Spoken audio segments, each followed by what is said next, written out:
"You'll own nothing and be happy." This is a quote that originated in 2016, published by the World Economics Forums, where it goes into detail about how the world that we may be heading into may not be about owning the basic stuff that we have and paying services for them. And while this quote may also have a face to it who has become synonymous with it, the crazy thing about this article is that it was published all the way back in 2016. And when you fast forward to about 10 years later to 2026, we are seeing almost similar circumstances play out right in front of our eyes. And well, the crazy thing about all of it is that we are literally like right around the corner from 2030. So it really feels like this article wasn't really too far off from the truth.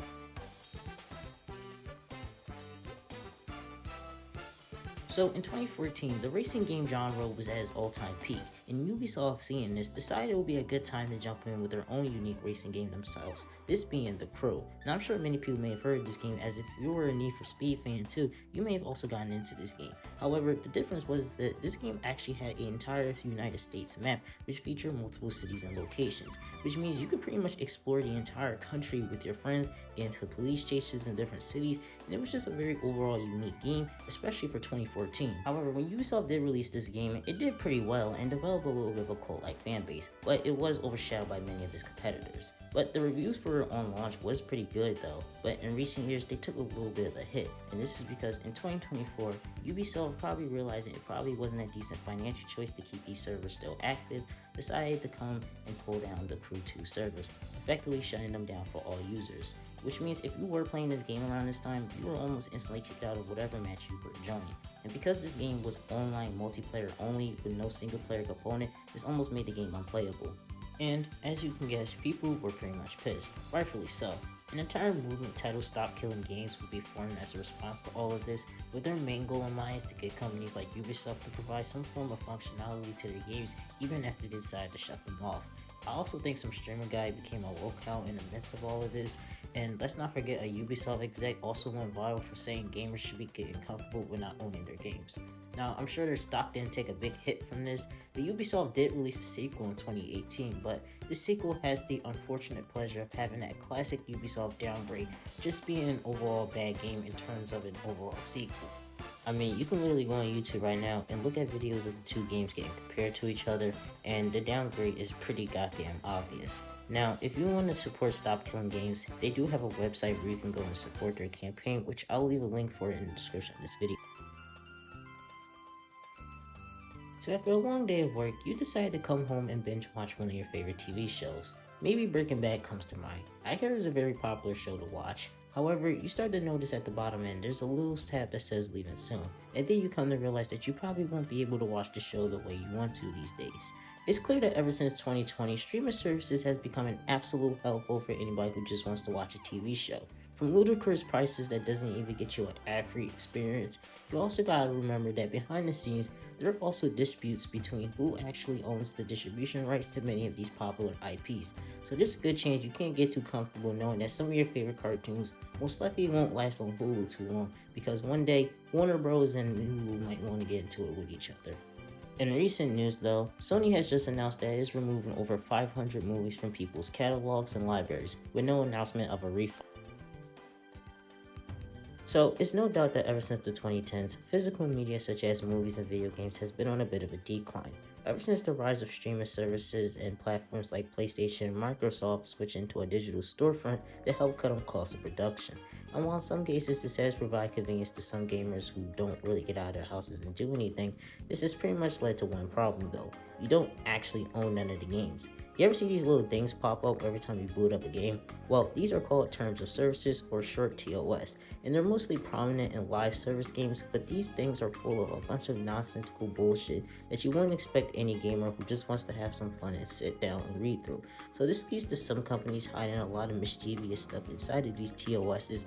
For example, like the fact that you're not actually owning the game that you brought and you're just renting it. Another good thing about physical media is that on third-party platforms you can get a discount on many of these games, instead on the storefront where you're most likely guaranteed to pay the full price. And this is because Sony could just pretty much prompt all the players to spend every last one of their pennies on these games while they pretty much reap all the benefits and cut out the middleman. And it's not like this decision they made didn't go without backlash, as when you're getting clowned on by fast food chains and in some cases even share companies, I think you as the CEO needs to make some serious decisions on who to fire. And in some cases, a lot of people has been canceling their PlayStation subscriptions, so at least they know where to hit Sony where it hurts the most. Alright, let's go ahead and rip the bandage off here. Now, I think it's clear that this was going to already be the direction for many of these companies because if the Xbox Series S and all digital PlayStation was aiming to go by, the writing was as clear as day. But I think we're all forgetting to mention that one company that may have given Sony the confidence to make the decision in the first place. Ever since GTA 6 was announced to be nothing more than a digital code in the case, it wouldn't be too surprising that Sony may have copied a couple answers or two from Rockstar's test. Now, yeah, I guess it's a little unfair to give Rockstar full blame in all this as Sony is their own company and they did make this decision and my god, look at that ratio. But we're also forgetting that these guys are heavily influenced by Rockstar. I mean, they're literally out here treating GTA 6 as if it's their own project and their own holy grail itself.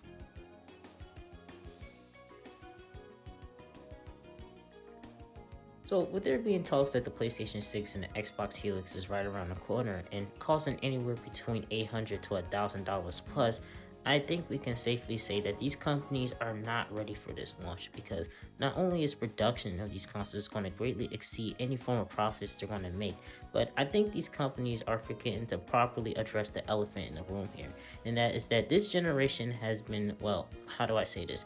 Pretty lackluster to say the least. Now, this right here is the Matrix Awakening tech demo by Unreal Engine that was revealed back in 2021 and made publicly available for people to play. Now, this was only exclusive for next-gen hardware and it was actually pretty fun and did push the scalabilities of the technology. Now, 4 years later, you're not really seeing this tech be utilized in any video games today. And now, I'm well aware that Unreal Engine is a tricky engine to work with and this definitely can get complicated from time to time. But also, Red Dead Redemption 2 is a game that was released back in 2018, and I feel like that if it was released during the PS5 era, it would honestly be a passable next-gen game. And you also gotta remember that this is also a time where owning a console later on in its lifespan is way more expensive than it would be at launch. And this is just something that is extremely unprecedented. You're paying a lot more for a console later on in its life than it would at launch. Now, I think the writing is on the wall here. Console gaming is on very much pretty clear life support. For the last few months now, gaming industry has been at a little bit of a miserable point. From rising console prices due to AI to overpriced $80 video games to the idea of not being able to own your games anymore, it honestly feels like there's no worse time to be a gamer than now. Well, at least we're not in a video game crash. At least not yet.